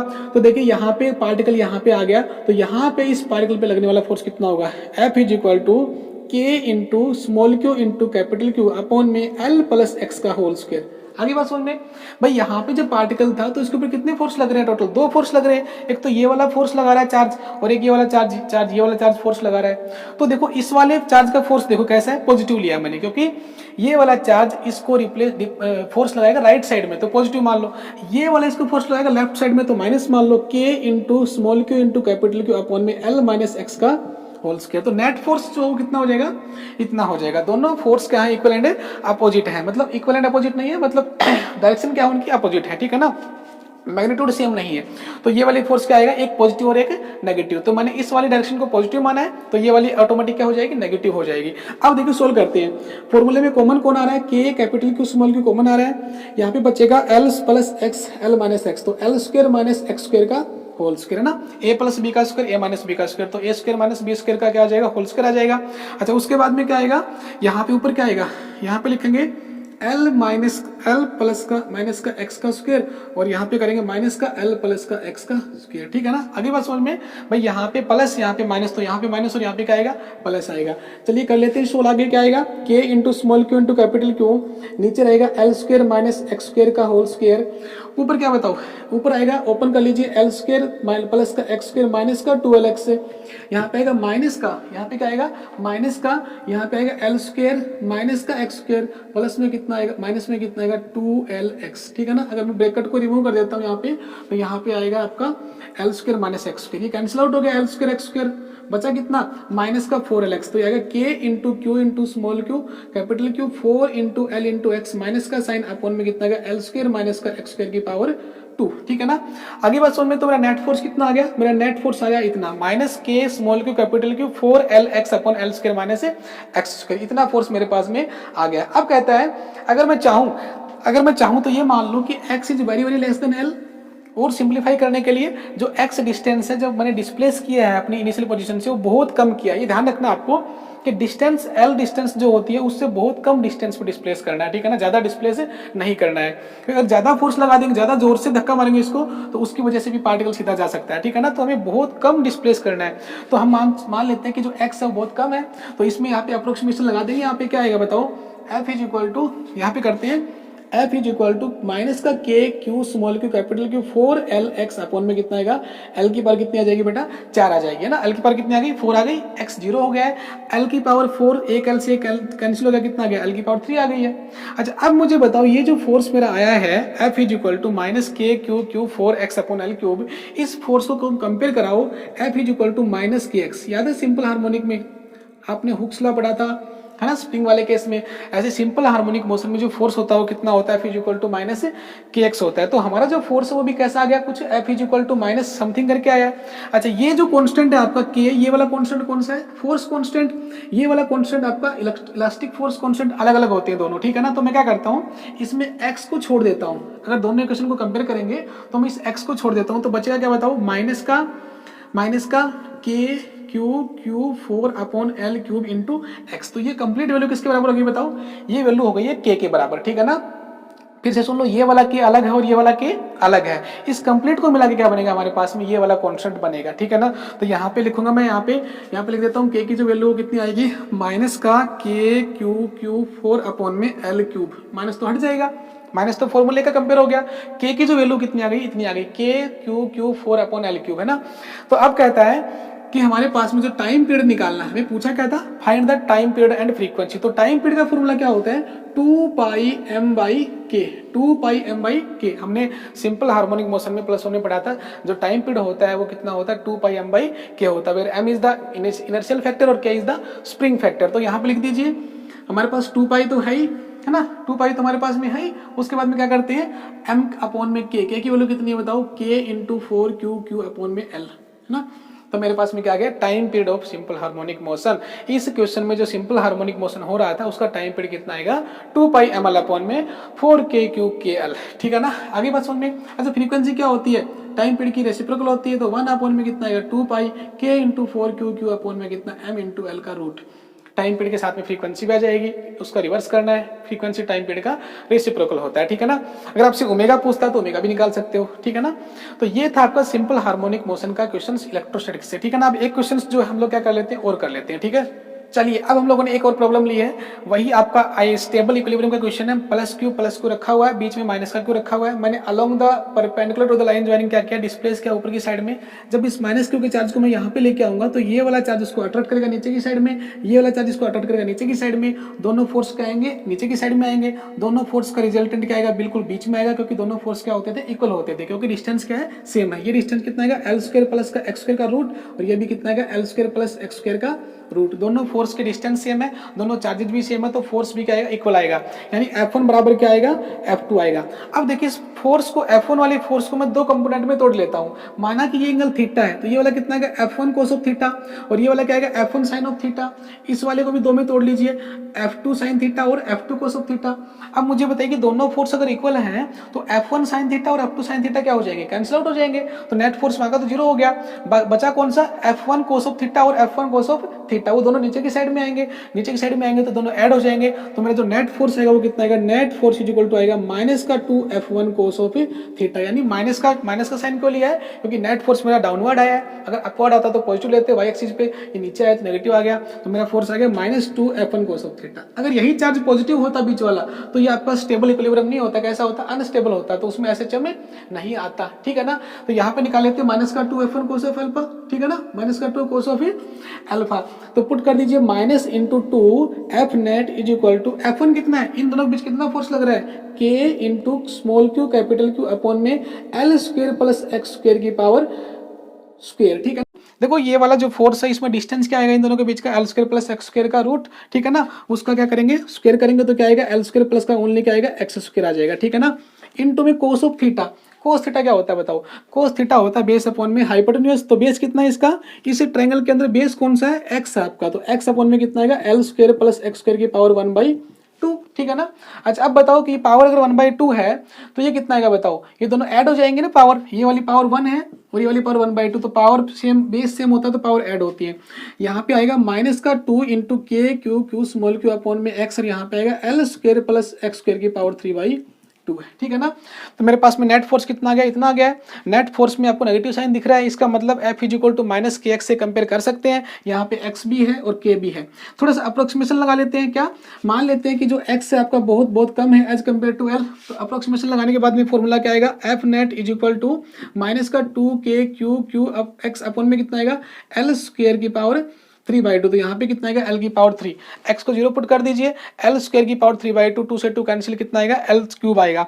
ये मेरे पास में आ गया नेट फोर्स। इस नेट फोर्स को मैं कंपेयर कराता हूँ F is equal to minus K X से, तो माइनस को छोड़ दीजिए, एक्स को छोड़ दीजिए, जो बचा वो मेरा क्या कहलाएगा, के कहलाएगा। तो बताइए यहाँ पे के कितना आएगा, के मेरा आ रहा है 2 इंटू के इंटू क्यू अपॉन में कितना, एल क्यूब। क्लियर है, बात समझ में आई, ठीक है ना। ये मेरे पास में क्या आ गया है, के की वैल्यू आ गई है। अगर के की वैल्यू आ गई तो टाइम पीरियड निकालना बहुत आसान है, 2π√m/k, ये मेरा क्या होता है, सिंपल हार्मोनिक मोशन में टाइम पीरियड का फॉर्मूला होता है। तो पुट कर दीजिए, t बराबर आएगा 2π इंटू एम अपॉन में के की वैल्यू कितनी है, 2k/q इंटू एल। ये मेरा आ गया सिंपल पेंडुलम का टाइम पीरियड, ठीक है ना, सिंपल हार्मोनिक मोशन का। t is equal to 2π ml³ upon में ml³ आएगा, यहाँ पे ml³ अपॉन में 2k/q, ठीक है ना। आगे बात समझ में। और लास्ट क्वेश्चन में कितना आया था आपका, लास्ट क्वेश्चन में आपका आया था ml³ अपॉन में 4k/q, वहाँ पे 4 आया था नीचे, क्योंकि वहाँ पे अलोंग द लाइन ज्वाइनिंग क्या कर रहे थे हम लोग, डिस्प्लेस कर रहे थे। इस क्वेश्चन में हम लोग क्या कर रहे हैं, अपवर्ड और डाउनवर्ड, यानी वर्टिकली जो मोशन में क्या कर रहे हैं, चार्ज को डिस्प्लेस कर रहे हैं, ठीक है ना। अलोंग द ज्वाइन नहीं कर रहे, perpendicular to the line joining कर रहे हैं। तो हमको ऐसे क्वेश्चंस को ऐसे करना है, पहले ये पता करना है कि इक्विलिब्रियम स्टेबल है कि नहीं है। इक्विलिब्रियम स्टेबल होगा, इसका मतलब हम लोग उसको क्या करेंगे, एसएचएम से करेंगे, और उसका टाइम पीरियड और फ्रीक्वेंसी, इसमें फ्रीक्वेंसी कैसे निकालोगे, 1/t करके, ठीक है ना। आगे चले, चलो चलिए एक और प्रॉब्लम ले लेते हैं हम लोग इलेक्ट्रोस्टैटिक्स की ही, जिसमें हम लोग बात करेंगे सिंपल हार्मोनिक मोशन की बात करेंगे, इसमें निकालेंगे टाइम पीरियड ऑफ एसएचएम, ठीक है ना। एसएचएम और भी तरीके से हो सकता है, ठीक है। अब हम लोग जो प्रॉब्लम लेके चल रहे हैं सिस्टम ऑफ चार्जेस की, यानी अभी तक जो चार्ज लेके चल रहे थे वो आपका एक पॉइंट चार्ज होता था, लेकिन अभी हमारे पास में एक सिस्टम के अंदर चार्ज जो यूनिफॉर्मली डिस्ट्रीब्यूटेड है, यानी बिखरा हुआ चार्ज है आपके पास में, ठीक है ना। तो देखिए मैंने एक क्या लिया, रिंग ली है, मेरे पास में एक रिंग है, इस रिंग पे टोटल चार्ज कितना है, क्यू चार्ज है, ठीक है, टोटल चार्ज कितना है, प्लस क्यू चार्ज है। लेकिन मुझे ये नहीं पता कि इसके ऊपर एक मतलब चार्ज का मतलब अलग अलग पॉइंट चार्ज का नहीं पता मुझे, कंप्लीट चार्ज डिस्ट्रीब्यूट है यूनिफॉर्मली, और इसका जो लीनियर चार्ज डेंसिटी जो लैम्बडा गिवन है अपने को, ठीक है ना। हमने आपको लैम्बडा और सिग्मा और रो के बारे में बताया था लास्ट वीडियो में। तो ये जो सिग्मा जो लैम्बडा जो आपका लीनियर चार्ज डेंसिटी है, यानी पर यूनिट लेंथ में कितना चार्ज फैला हुआ वो हमको पता है, ठीक है ना। इस रिंग का रेडियस हमने ए मान रखा है। इस रिंग के सेंटर से, इस सेंटर से वर्टिकली अगर हम लोग जाएंगे तो यहाँ पे जो है हम लोग वर्टिकली नहीं हॉरिजॉन्टली जाएंगे, इस रिंग से सेंटर से आर डिस्टेंस के ऊपर एक पॉइंट लिया हमने, और उस पॉइंट पे चार्ज रखा है -q, क्या रखा है, -q। रिंग पे कैसा चार्ज है, पॉजिटिव, लैम्बडा आपकी पॉजिटिव दे रखी है, लेकिन जो चार्ज मैंने यहाँ पे रखा हो कैसा है, -q। अगर यहाँ पे +q रखता हूँ तो मेरा जो फोर्स जो है सिंपल हार्मोनिक मोशन नहीं होता है, मतलब आपका जो स्टेबल इक्विलिब्रियम नहीं बनता है। लेकिन जब मैंने -q रखा है यहाँ पे, तो यहाँ पे बन रहा है मेरे पास में स्टेबल इक्विलिब्रियम। अब देखो यहाँ पे क्या होता है, इस वाले पार्टिकल के ऊपर इस पूरी रिंग की वजह से फोर्स निकालते हैं। तो मैं क्या करता हूं, मेरे पास एक ही तरीका है कि मैं इस रिंग को छोटे छोटे एलिमेंट्स में क्या कर लूं, इनफाइनाइट नंबर ऑफ छोटे छोटे एलिमेंट्स में कट कर लेता हूं। तो देखिए कैसे कट करेंगे, मैंने एक छोटा सा एलिमेंट यहाँ पे कट कर लिया, इस एलिमेंट का जो लेंथ है वो कितना मान लो, dl मान लो। इस यूनिट लेंथ के जो वायर है इसके ऊपर चार्ज कितना मान लो, स्मॉल चार्ज dq मान लो, ठीक है ना। ये वाला चार्ज -q है, ये वाला कितना है, dq है। इन दोनों के जो बीच का डिस्टेंस है मैं कैसे निकालूंगा, r और a से, ये वाला रेडियस a है, ये वाला r है, तो ये कितना आएगा, r² प्लस a²। ऐसे ही एक एलिमेंट में इसके अपोजिट एक्सिस पे यहाँ पे काट रहा हूँ नीचे की साइड में, इससे भी जो डिस्टेंस होगा वो कितना रहेगा, सेम रहेगा, r² प्लस a² का रूट, है ना। अब कह रहा है कि ये जो माइनस चार्ज यहाँ पे रखा है, उस माइनस की वजह से इस वाले पे जो फोर्स लगेगा वो चेक करना अपने को, ठीक है ना। देखो क्या होगा, ये वाला चार्ज dq चार्ज है, पॉजिटिव चार्ज, इस नेगेटिव वाले को अपनी तरफ क्या करेगा, अट्रैक्ट करेगा, ठीक है ना। मतलब रिंग जो है वो इस चार्ज पे कितना फोर्स लगाएगी वो चेक करना है। तो ये वाला जो चार्ज dq है, इसको को क्या करेगा, अट्रैक्ट करेगा। तो फोर्स कहाँ लगेगा बताओ, ऊपर की साइड में लगेगा ना। ऊपर की साइड का मतलब यहाँ पे लग रहा है DF1। इसको मैंने फोर्स को DF1 क्यों माना, क्योंकि फोर्स बहुत छोटा कम लगेगा, चार्ज बहुत कम है तो फोर्स भी बहुत कम होगा। तो DF1 कितना होना चाहिए बताओ, K इंटू चार्ज कितना है -Q और साथ में कितना है DQ अपन डिस्टेंस कितना बताओ, R स्क्वायर प्लस का A स्क्वायर, ठीक है ना। रूट से स्क्वायर कट जाएगा, R square plus A square आएगा, ये वाला फोर्स। अगर मैं DF2 निकालूं तो DF2 देखिए नीचे वाला फोर्स कितना है, DF2 है, तो वो भी सेम ही आएगा। क्यों, क्योंकि दोनों का जो एंगल है वो क्या है, दोनों का जो डिस्टेंस है वो क्या है, सेम है, R square plus A square, और दोनों का रेडियस भी क्या है, सेम है, A है। तो इसका मतलब फॉर्मूला सेम रहेगा, तो दोनों ही फोर्स इक्वल आ रहे हैं। अब देखो अगर मैं ऐसे छोटे छोटे एलिमेंट्स बहुत सारे काटूंगा तो सभी के लिए क्या होने वाला है, फोर्स क्या आने वाला है, सेम आने वाले। अरे रिंग की जो आपकी सर्कमफेरेंस है, उस सर्कमफेरेंस से अगर मैं डिस्टेंस लूंगा इस पॉइंट की, तो सभी की डिस्टेंस क्या आएगी, सेम आएगी। और चार्जेस सभी क्या ले रहा हूं मैं, स्मॉल स्मॉल चार्ज DQ लेके चल रहा हूं। तो DQ चार्ज के लिए इस -Q के चार्ज के ऊपर फोर्स चेक कर रहे हैं, तो डिस्टेंस सेम होगा तो फोर्स भी क्या होगा, इक्वल होगा। तो सारे फोर्स क्या आएंगे, इक्वल आएंगे। अब मैं दो से ही काम चलाता हूं। देखो ये वाला जो फोर्स DF1 है, इसको मैं दो कंपोनेंट में ब्रेक कर लेता हूं। एक कंपोनेंट जाएगा मेरा ऊपर और एक आएगा इधर। इसका नाम क्या होगा, DF1 cos ऑफ थीटा। वो क्या आएगा, DF1 cos ऑफ थीटा। ऊपर जो कंपोनेंट है वो कितना होगा, DF1 sin ऑफ थीटा, जो मैंने यहाँ पे लिख रखा है DF1 sin ऑफ थीटा। अब नीचे वाले फोर्स की बात करो, जो फोर्स इसके अपोजिट वाले चार्ज के लिए हमने चेक किया DF2, उसके भी दो कंपोनेंट ब्रेक कर लो। ये वाला कितना आएगा, DF2 cos ऑफ थीटा, और नीचे वाला कितना आएगा, DF2 sin ऑफ थीटा। अब एक बात बताओ कि DF1 और DF2 तो बराबर है ना, और दोनों क्या है, इक्वल एंड अपोजिट है। ये भी sin थीटा, ये भी sin थीटा। DF1 DF2 बराबर होते हैं, लेकिन डायरेक्शन क्या है, अपोजिट। तो साइन वाले कंपोनेंट क्या हो जाएंगे बताओ, कैंसिल आउट हो जाएंगे। क्या हो जाएंगे, कैंसिल आउट हो जाएंगे। यानी जो फोर्स के जो कंपोनेंट है वो मैंने दो कंपोनेंट में ब्रेक कर लिया, तो हर एक फोर्स के दो कंपोनेंट में से जो साइन वाली कंपोनेंट है वो क्या हो रहे हैं, अपने अपोजिट वाली सिमेट्री वाली पोजीशन के फोर्स से क्या हो रहे हैं, कैंसिल आउट हो रहे हैं। लेकिन कोस वाले की बात करूं तो इन दोनों ही केस में देखो कोस वाले किधर आ रहे हैं, इधर ही आ रहे हैं। इसका कंपोनेंट कोस का इधर, इसका कंपोनेंट फोर्स का इधर। इसका मतलब जितने भी मैं एलिमेंट काट रहा हूं उन सभी के जो कोस वाले कंपोनेंट होंगे वो कहां जाएंगे, टुवर्ड्स द सेंटर, यानी वो कैंसिल आउट नहीं होंगे, वो क्या हो जाएंगे, जुड़ जाएंगे। तो DF1 cos of theta plus DF2 cos of theta plus ऐसे जुड़ते रहेंगे। तो मैं लिखता हूं जो टोटल हमारा नेट फोर्स आएगा F नेट, वो कितना होगा बताओ, DF cos ऑफ थीटा। क्या आएगा, DF cos ऑफ थीटा आएगा अपना ना। तो अभी क्या करना है, नेट फोर्स निकालना। नेट फोर्स के लिए क्या करूंगा बताओ, इसका इंटीग्रेट कर दूंगा। भाई मैंने दो ही तो एलिमेंट काटे हैं, ऐसे मेरे पास में इनफाइनाइट नंबर ऑफ एलिमेंट्स कटेंगे। उन सभी के जो कंपोनेंट है कोस वाले किधर आएंगे, इधर आएंगे। उन सभी का जो समेशन होगा वही क्या आएगा, नेट फोर्स आएगा। तो मैंने DF cos ऑफ थीटा का क्या कर दिया है, इंटीग्रेशन कर दिया है, ठीक है ना, कंप्लीट सर्कमफेरेंस के लिए। कर दूं क्या, चलिए आगे। अच्छा अब देखो DF की वैल्यू ऊपर से पुट करते हैं तो कितनी आएगी बताओ, integration K into Q into DQ अपन में कितना आएगा, R स्क्वायर प्लस में कितना आएगा, A square with negative sign, है ना। भाई ये वाला चार्ज कैसा नेगेटिव है, तो नेगेटिव चार्ज साइन लेके चल रहा हूं मैं, इंटू कोस ऑफ थीटा। बताओ कोस थीटा क्या होता है, बेस अपॉन हाइपोटेन्यूज। इसे ट्रायंगल में देखिए बेस कितना है हमारा, बेस हो गया R अपॉन हाइपोटेन्यूज कितना हो गया, R square plus A square की पावर 1/2। बेस सेम होता है तो पावर ऐड हो जाती है। तो मैं यहाँ पे लिखता हूँ माइनस का K into Q into R upon में R स्क्वायर प्लस में A स्क्वायर की पावर कितनी होगी, 3/2 हो गई है। यानी मैंने किसको बाहर निकाल लिया है, मैंने कांस्टेंट को सभी को बाहर निकाल लिया। अंदर कितना बचेगा, DQ बच जाएगा मेरा, कितना बच जाएगा, DQ बच जाएगा। अब बताओ कोस ऑफ थीटा जो था आपका, कोस ऑफ जो थीटा था वो आपका कितना आएगा, ये वाली A है, ये वाली R है। कोस थीटा के लिए मैंने क्या किया था अपना A अपॉन में R, ठीक है ना, बेस अपॉन में हाइपोटेन्यूज। कोस थीटा ले रहे थे ना यहाँ पे, तो कोस थीटा क्या होता है भाई हमारा, बेस अपॉन में हाइपोटेन्यूज। तो यहाँ पे थीटा ये वाला है तो बेस ये वाला हो गया, R अपॉन में A, ठीक है ना, R अपॉन में क्या आ गया, A आ गया। फिर से चेक कर लें एक बार कोस थीटा को। कोस थीटा मुझे डाउट लग रहा है, cos theta is equal to कितना होना चाहिए, X अपॉन में R है, ठीक है ना। ये वाला R अपॉन में X अपॉन में R है। तो बेस अपॉन में कोस होता है आपका, बेस अपॉन में हाइपोटेन्यूज होता है। और हमने क्या कर दिया, बेस अपॉन में हाइपोटेन्यूज तो किया है ना, हाइपोटेन्यूज क्या, बिल्कुल सही है। चलिए अब देखो यहाँ पे R square plus A square की पावर 3/2 हो गई है, ये कितना हो गया, DQ। अब देखो यहाँ पे मैं अप्रोक्सीमेशन लगा दूं फिर से, अगर डिस्टेंस आपकी A बहुत कम है एज कम्पेयर टू R, तो मेरे पास क्या आएगा, माइनस का KQR अपॉन में कितना आएगा, R स्क्वायर की पावर कितना आएगी, 3 आ जाएगी R की पावर, है ना। A को 0 कर दीजिए और ये कैंसिल आउट हो गया, एक R से एक R कैंसिल हो गया। तो यहाँ पे कितना बच गया बताओ, KQ अपॉन में R स्क्वायर, और साथ में कितना बताओ, DQ, साथ में कितना बताओ, DQ। तो मेरे पास फॉर्मूला आ गया K into small Q into D Q upon में कितना है आर स्क्वायर। ये डी क्यू क्या है, डी क्यू स्मॉल चार्ज मैंने लिया था, स्मॉल का अगर मैं इंडिकेट करता हूँ तो टोटल चार्ज कितना आएगा बताओ, कैपिटल क्यू आ जाएगा। तो मेरे पास फॉर्मूला आ गया माइनस का के इंटू क्यू, माइनस का K into Q into small Q upon में कितना है आर स्क्वायर, अपन में कितना है आर स्क्वायर। अच्छा अब जो हमें क्या करना है, ये वाला मेरा क्या था नेट फोर्स था यहाँ पे, है ना। अब नेट फोर्स क्या होता है बताओ, नेट फोर्स होता है माइनस का के इंटू एक्स। यहाँ पे हम लोगों ने जो है अभी भी एक्स नहीं लिया है, एक्स क्यों नहीं लिया है, अभी जो है इसको थोड़ा सा वापस करते हैं, एक सेकंड रुकिए, फिर से करते हैं, यहाँ पे थोड़ा सा डाउट है।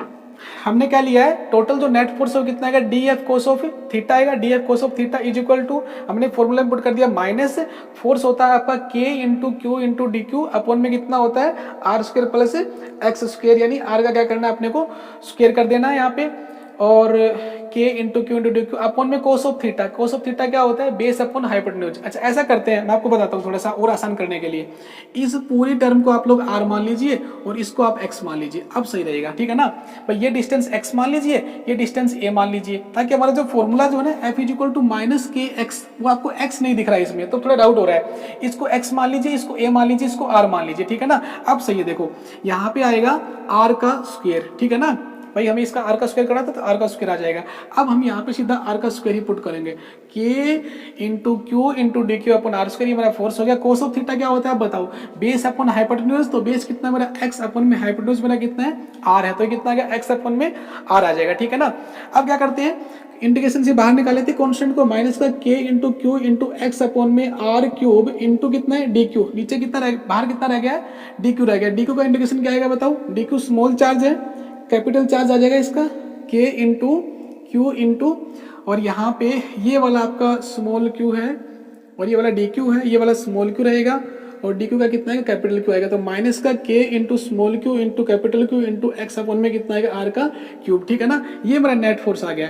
अब नेट फोर्स को आप ध्यान से देखो, माइनस इंटू के इंटू एक्स आ रहा है ना, एक्स को छोड़ दीजिए और माइनस को छोड़ दीजिए, जो भी बचेगा वो मेरा क्या है कांस्टेंट आ गया। वो कांस्टेंट कितना है के क्यू अपॉन में कितना आएगा आर क्यूब, के क्यू अपॉन में कितना आएगा आर क्यूब आ जाएगा, ठीक है ना। अच्छा अगर मैं चाहूँ तो आर की वैल्यू पुट कर दो क्या, मैं चाहूँ तो आर की वैल्यू पुट कर दूं, आर की वैल्यू आप पुट कर दीजिए आप, माइनस का K into Q into x upon में आर की वैल्यू आएगी आपकी ए स्क्वायर प्लस में एक्स स्क्वायर की पावर 3/2, ए स्क्वायर प्लस में एक्स स्क्वायर की पावर कितनी आएगी 3/2 आ जाएगी। और अब मान लीजिए एक्स स्क्वायर क्या है बहुत छोटा है एज कम्पेयर टू ए, तो इसको रिप्लेस कर दीजिए, X is very very less than A, इसका मतलब आएगा हमारे पास में नेट फोर्स आएगा आपका माइनस के small Q capital Q x upon में कितना आएगा ए की पावर 3, ठीक है ना। ये मेरे पास फॉर्मूला आ गया F is equal to minus K into X. अब कंपेयर कर लीजिए आप, कंपेयर करेंगे तो क्या आएगा बताओ, के की वैल्यू क्या आएगी, के की वैल्यू मेरे पास आ जाएगी के इज इक्वल टू आएगी, माइनस को हटा दीजिए यहाँ पे कैपिटल के क्यू इंटू क्यू अपॉन में ए क्यूब, ये मेरे पास किसकी वैल्यू आ गई है के की वैल्यू आ गई है। अब अगर अपने को टाइम पीरियड निकालना तो कितना होता है 2π√m/k, है ना, और ये आएगा 2πm अपॉन में के कितना है के क्यू और अपॉन में कितना आएगा ए क्यूब, ठीक है ना। ये बनाएगा time period of simple harmonic motion. फिर से देख लो, अगर ये चार्ज पॉजिटिव होता तो स्टेबल इक्विलिब्रियम नहीं आता, तो आपका नेट फोर्स जो है आपका एसएचएम नहीं बन पाता। ये माइनस क्यू है, इस पे पॉजिटिव चार्ज लैम्डा दे रखी है, इस वजह से यहाँ पे क्या होगा एसएचएम क्रिएट होगा। एसएचएम जहाँ पे आएगा वहाँ पे इक्विलिब्रियम कैसा होता है स्टेबल ही होता है, और इक्विलिब्रियम स्टेबल होगा तो मैं उसका टाइम पीरियड आसानी से निकाल सकता हूँ। कुछ नहीं करना, नेट फोर्स निकाल लीजिए। नेट फोर्स यहाँ पे 2 आएंगे, इन दोनों कंपोनेंट की वजह से ऐसे उसको ब्रेक करेंगे कंपोनेंट में, कोस थीटा और साइन थीटा में, साइन वाले कैंसिल आउट हो जाएंगे, कोस वाले ऐड हो जाएंगे। ऐसे अगर मैं बहुत सारे एलिमेंट्स काटूंगा तो सभी के साइन वाले कंपोनेंट ब्रेक हो जाएंगे, कोस वाले ऐड हो जाएंगे। तो मैंने कोस वाले कंपोनेंट का पूरा क्या कर दिया इंटीग्रेट कर दिया है टोटल चार्ज के लिए। तो वहां पे क्या हो गया आपका डीएफ की जो वैल्यू होती है वो मैंने पुट कर दी माइनस साइन के लिए, क्योंकि एक चार्ज नेगेटिव का है, तो आपके पास में F is equal to minus K X की टर्म में आ गया। के की वैल्यू पुट कर देंगे 2πm/k के अंदर। ये था आपका बहुत अच्छा क्वेश्चन था, ये भी आया हुआ क्वेश्चन था। यानी किसी भी बिखरे हुए चार्ज के लिए, मतलब रिंग के ऊपर जो चार्ज है उस चार्ज के लिए कंप्लीट क्या निकालना था फोर्स निकालना था, और उसके लिए एसएचएम प्रूव करना था, ठीक है। तो अब चलते हैं नेक्स्ट प्रॉब्लम पे, ठीक है। तो चलिए एक और इंपॉर्टेंट प्रॉब्लम जो है यहाँ से ले लेते हैं हम लोग। इस बार क्या है, हमारे पास एक रिंग ऑफ चार्जेस है, एक रिंग है, इसके ऊपर चार्ज कितना है plus Q charge uniformly distributed है, ठीक है ना। अच्छा अब बोल रहा है कि इस रिंग के सेंटर से लेके और एल लेंथ के ऊपर एक रोड रखी हुई है, उस रोड का जो लीनियर चार्ज डेंसिटी वो लैम्डा है और उसके ऊपर चार्ज कितना है बताओ क्यू है, ठीक है ना। अब बोल रहा है इस कंप्लीट रोड के लिए इस वाली रिंग के ऊपर लगने वाला नेट फोर्स निकालना है। देखिए लास्ट क्वेश्चन में हम लोगों ने क्या किया था, ओनली एक पॉइंट चार्ज हमने यहाँ पे रखा था एल लेंथ के ऊपर, उसके लिए रिंग के ऊपर लगने वाला फोर्स चेक किया था। इस बार हमारे पास एक रोड है जिसकी लेंथ एल है, सेंटर से लेके यहाँ तक रखी हुई है। इस टोटल रिंग रोड के ऊपर जो चार्ज है वो कितना है, क्यू है। इसकी जो लीनियर चार्ज डेंसिटी वो कितनी है, लैम्डा है। इसके लिए मुझे क्या निकालना है, नेट फोर्स निकालना है। अब देखो इसमें क्या करना है, यहाँ पे इस रोड पे पॉजिटिव चार्ज है और इस पे भी पॉजिटिव चार्ज है, तो इसमें आपका सिंपल हार्मोनिक मोशन नहीं बनेगा, ठीक है ना। अब देखो क्या करता हूँ मैं, सबसे पहले मैं क्या करता हूँ, यहाँ पे इस रिंग के छोटे छोटे टुकड़े काट लेता हूँ, ठीक है ना। यहाँ पे एक टुकड़ा काटूंगा, यहाँ पे एक टुकड़ा काटूंगा, उन सभी छोटे छोटे टुकड़ों के लिए सारे फोर्स निकाल लूंगा, है ना। तो सबसे पहला जो टुकड़ा काटूंगा वो कहाँ काटने वाला हूँ मैं, यहाँ पे काटने वाला हूँ जीरो लेंथ के ऊपर। और सबसे लास्ट वाला टुकड़ा कहाँ पे काटूंगा मैं, यहाँ पे काटने वाला हूँ। उसकी लेंथ कितनी होगी, एल होगी। तो जीरो से लेके एल तक मुझे क्या करना है, छोटे छोटे टुकड़े काटने और सभी के लिए क्या निकालना है, फोर्स निकालना है। अब देखिए पहला फोर्स आपका आएगा DF1, दूसरा आएगा DF2, तीसरा आएगा DF3। अब देखिए मान लो कि मैंने किसी x डिस्टेंस पे जाके और dx लेंथ का कोई एलिमेंट काट लिया, भाई मुझे तो सभी के लिए करना है, तो मैं किसी एक के लिए कर लेता हूँ। उसके लिए मैं क्या कर दूंगा, इंटीग्रेट कर दूंगा। तो मैं जीरो से सेंटर से x डिस्टेंस के ऊपर मैंने एक छोटा सा एलिमेंट काट लिया, उस एलिमेंट का लेंथ कितना है, dx है, उस पर चार्ज कितना आएगा, dq आएगा। अच्छा dq की वैल्यू कैसे निकालेंगे, लैम्डा आपको गिवन है तो dq कितना होना चाहिए, लैम्डा इंटू dx, है ना। हमने लैम्डा पढ़ा था, लैम्डा इज इक्वल टू क्या होता है, चार्ज अपॉन में लेंथ होता है। तो चार्ज मेरा कितना है, dq है ना। तो यहाँ पे और मेरी जो लेंथ है वो कितनी है, dx काटी है, तो dq कितना आएगा बताओ, लैम्डा इंटू dx। तो लैम्डा इंटू dx तो इस पे चार्ज हो गया। अब कहता है कि इस छोटे से चार्ज के लिए इस वाले चार्ज पे लगने वाला फोर्स हम निकाल सकते हैं। तो बताओ ये वाला पॉजिटिव और ये वाला पॉजिटिव, तो रिपल्सन से फोर्स कहाँ आएगा, नीचे की साइड में आएगा। ये वाला फोर्स आएगा, इसका नाम क्या हो गया, DF1 हो गया। अब ये वाला एंगल अगर मैंने थीटा मान रखा है तो ये वाला एंगल भी कितना होगा बताओ, थीटा होगा।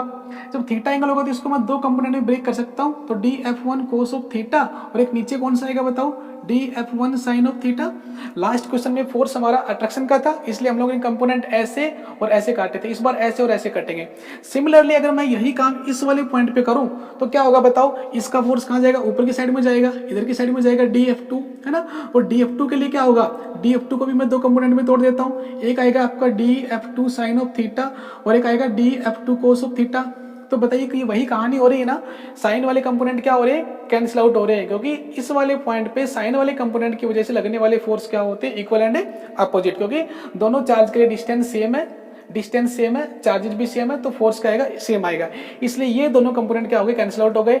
ऐसे ही जितने भी हम लोग छोटे छोटे एलिमेंट्स कट करेंगे उन सभी के लिए साइन वाले कंपोनेंट क्या हो जाएंगे, कैंसिल आउट हो जाएंगे। लेकिन कोस वाले कंपोनेंट देखिए, कोस वाले कंपोनेंट कहाँ आ रहे हैं, DF1 cos of theta, DF2 cos of theta, ऐसे जितने भी कंपोनेंट आएंगे सारे कहाँ आएंगे, आगे की तरफ आएंगे। तो नेट फोर्स कितना होगा, इंटीग्रेशन कर देता हूँ इसका, DF1 DF2 DF3 सभी का समेशन ले लेते हैं। तो मैंने क्या कर दिया, इंटीग्रेट कर दिया, कहाँ से कहाँ तक करना है, जीरो से लेके एल तक करना है। यानी पहला टुकड़ा मैं जीरो पे काट रहा हूँ, दूसरा मैं यहाँ पे काट रहा हूँ, लास्ट में काट रहा हूँ एल के ऊपर। तो जीरो से लेके एल तक क्या कर दिया, इसको इंटीग्रेट कर देना है। अब इंटीग्रेशन करने के बाद में क्या करेंगे, आप यहाँ पे वैल्यूज पुट कर देते हैं, जो कॉन्स्टेंट उसको बाहर निकाल लेते हैं। यहाँ पे आएगा K into capital Q, capital Q कौन सा चार्ज है, नेट चार्ज इसके ऊपर, रिंग के ऊपर कैपिटल Q इंटू डी की वैल्यू पुट कर दीजिए, लैम्डा इंटू क्या आएगा, dx आएगा, अपॉन में कितना आएगा आपका r स्क्वायर प्लस में x स्क्वायर की पावर कितनी है बताओ, 3/2 हो गई है ना।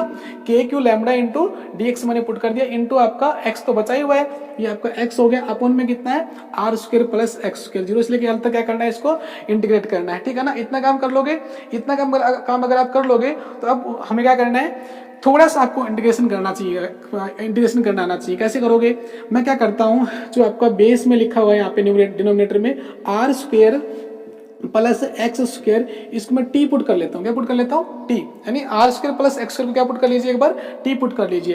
तो बताओ यहाँ पे क्या आएगा, आर स्क्वायर प्लस में एक्स स्क्वायर कितना आ जाएगा, टी, आर स्क्वायर प्लस में X square is equal to कितना पुट कर लीजिए, यहाँ पे टी पुट कर लीजिए, या फिर ऐसा कर लीजिए टी का स्क्वायर ही पुट कर लीजिए, है ना। जहां जहां पे R square plus X square वहां पे टी स्क्वायर पुट कर लीजिए। इसका डिफरेंशिएशन करिए, कितना आएगा, 2x dx is equal to कितना आएगा, 2t, है ना। 2x dx is equal to कितना आएगा, 2t dt, इसका डेरिवेटिव कर दीजिए, तो 2x dx is equal to 2t dt, 2 से 2 कैंसिल हो गया, यहाँ पे आया x dx is equal to कितना है, t dt, है ना। तो मुझे ये दोनों वैल्यूज यहाँ पे काम आएंगे। देखो x dx कहाँ पे है, x dx तो ऊपर लिखा हुआ है, तो वहां पे मैं पुट कर दूंगा t dt, और नीचे जो r square plus X square वहां पे मैं क्या पुट कर दूंगा, t स्क्वायर, ताकि मेरा जो क्वेश्चन है वो आसान हो जाएगा। यहाँ पे करता हूँ k into Q into lambda, ये कॉन्स्टेंट को बाहर निकाल लेता हूँ, अंदर बचेगा क्या बताओ, टी डी टी अपॉन में कितना आएगा टी की पावर 3/2 है ना। टी की पावर 2 थी यहाँ पे और उसकी पावर कितनी है 3/2, तो टी की पावर कितनी बचेगी 3 बचेगी। एक टी से एक टी कैंसिल हो गया, मेरे पास बचा के इंटू क्यू इंटू लैम्बडा और यहाँ पे बच गया डी टी अपॉन में कितना आ गया टी स्क्वायर आ गया, ठीक है ना।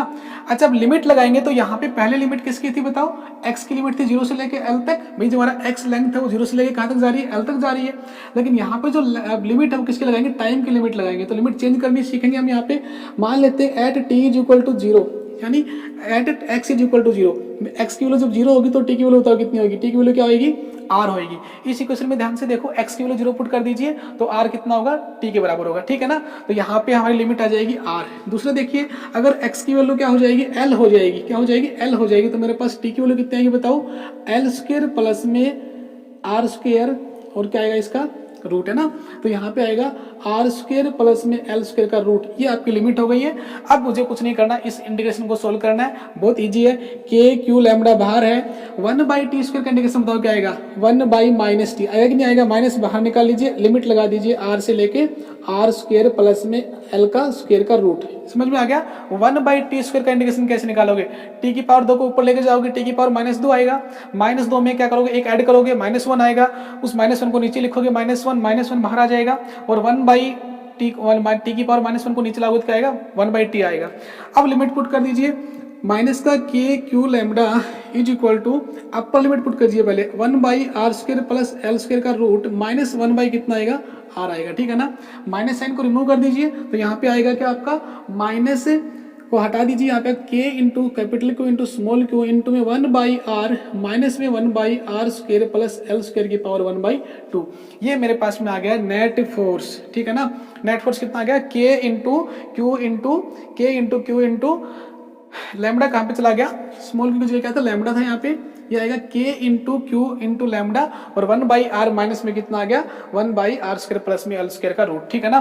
तो ये नेट फोर्स आएगा, ऐसे हम लोग इसमें निकालेंगे। वैसे जितने भी क्वेश्चन हम करवा रहे हैं ये सारे क्वेश्चन आपको इलेक्ट्रिक फील्ड में दोबारा से करने पड़ेंगे, क्योंकि उसमें इलेक्ट्रिक फील्ड जो होता है उसमें और फोर्स में केवल इतना सा फर्क है कि यहाँ पे 2 चार्ज आएंगे, वहां पे एक ही चार्ज आएगा के क्यू1 अपॉन में आर स्क्वायर वहां पे आएगा, और यहाँ पे आता है के क्यू1 क्यू2 अपॉन आर स्क्वायर, यानी एक चार्ज को हम लोग 1 कूलम पुट कर देंगे तो इलेक्ट्रिक फील्ड निकल के आएगा। तो सारे क्वेश्चंस हमको वहां पे भी करने पड़ेंगे।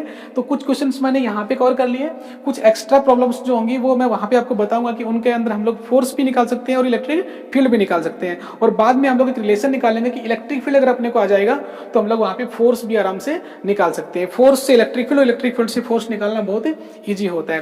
तो आई होप आपको ये प्रॉब्लम समझ में आई होगी, ठीक है ना। इस प्रकार से हम लोग जो है किसी रोड के लिए, किसी चार्ज के लिए, रिंग के लिए नेगेटिव चार्ज दे दें, पॉजिटिव चार्ज दे दें, तो उसके लिए हम लोग थोड़ा बहुत इंटीग्रेशन कर सकते हैं और कैलकुलेशंस करनी होती है और आपका आंसर आ जाता है, ठीक है ना।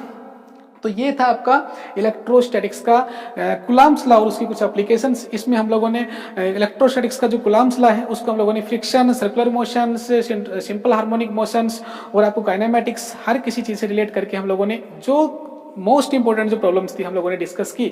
और आई होप आपको ये सब वीडियो जो है उससे आपको कुछ बेनिफिट हो रहा होगा। आगे की जो वीडियो है हम लोग इलेक्ट्रिक फील्ड की स्टार्ट करेंगे।